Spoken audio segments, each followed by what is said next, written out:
this is Monique Garcia, and welcome to the Vital Triangle. In this first series, it's a pleasure to introduce you to the founder and architect of the Vital Triangle, Dale Lepper. Dale, it's a pleasure to have you here. Well, it's certainly a pleasure to be here.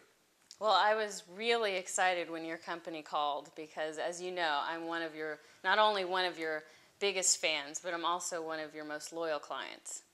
Well, thank you very much. It's great to hear that. Thank you. Well, I owe most of my personal success to the Vital Triangle. How's that? Well, I got a job, and they told me that I had 6 weeks to lose 15 pounds. And Wow. I thought, well, how the heck am I going to do that? And they told me that there's only one person to call, and that's Dale Lepper. And that's how we met, isn't it? Mm-hmm. Sure. And that's why I'm really excited to be here. In preparation for this interview, I talked to several of the doctors that have examined the Vital Triangle. And one of them had said to me that Dale should be really proud of himself for developing the greatest weight loss system that there is. And I thought to myself, it really isn't about weight loss. I mean, in my case, yeah, that really benefited me. The pounds just fell off me. But the Vital Triangle isn't really just about weight loss, is it? No, but, most people think it is. It's just reducible to the same, it just loses weight. But it's far more profound. But you lose weight immediately. Easily. I mean, it just. Granted, you do lose weight. But what the Vital Triangle does is it changes your body composition. It changes how you perceive yourself. How do you perceive yourself in relationship to where you were and are now?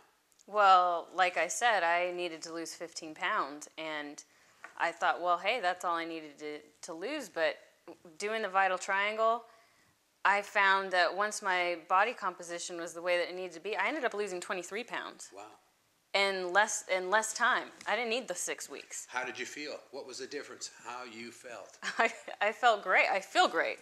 Mm-hmm. It's the best feeling in the world to not stress out about the summertime and having to put on a bathing suit or going into a dressing room.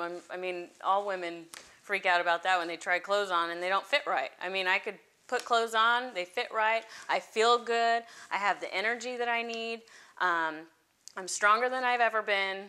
Mm-hmm. This is the best that I've ever felt. So it's psychological as well as physical? Oh, no doubt. No doubt. All right. I mean, when you're at optimum health, you have the clarity that you need to do the day-to-day duties. And what's funny is that you don't even realize that you didn't have the clarity in the first place. Mm-hmm. So that's a good point. So the Vital Triangle really just comes down to 3 things that you must do in the right order. And put in the most simplistic way, yeah, that's exactly correct. Is it if you do these three things together and do them consistently, it guarantees results. And you shouldn't use guarantee because it's so absolute. Mm-hmm. But in this particular case, but in this particular right, in this particular case, it's applicable because if you stay with it and you do these 3 things, and it becomes almost a religious experience of doing it on a weekly basis, is that you are going to get these results, and it's not hype; it's pure, unadulterated fact. And what gets me about the Vital Triangle is that it's not about the time you spend exercising, working out. The important part is the time spent outside of the gym, not working out. I'm glad you brought that up, Monique, because a lot of people have the notion that when they're working out is when they're growing. Yeah, they'll spend hours at a time in the gym, and they won't see the results that they want because that's what everyone has heard. Right. I mean, you grow when you're working out, but that's just the complete opposite. Now, Dale, your story is fascinating. Now, let's talk about your background. Your background is in science. You're known for your research. That's what you're most well known for, your research, correct? Correct. And you're not a doctor, but you've spent many, many years consulting with doctors. Collaborate with them a lot. Okay. Now, how old were you when you went to the party? I went to the party, I was about 52. And how was your health? How did you look? My health was fine. Uh-huh. My appearance, Yeah. well, that was a little different. Okay. I was your average guy, your average bloke on the street that's, kind of flabby. Mm-hmm. There was no real tautness to my muscles or anything else because I didn't care. I didn't think about it. So you're the typical male, had the protruding belly. But I didn't like it. Uh-huh. I know I didn't like it. Well, and I just didn't. I'm sure who does, right? Well, that's true. That's a good point. Yeah. But I just didn't like it. Yeah. So, and I went into this party, and I was shocked and awed by when I walked in and realized that these were people that I went to school with. High school with, right? Right.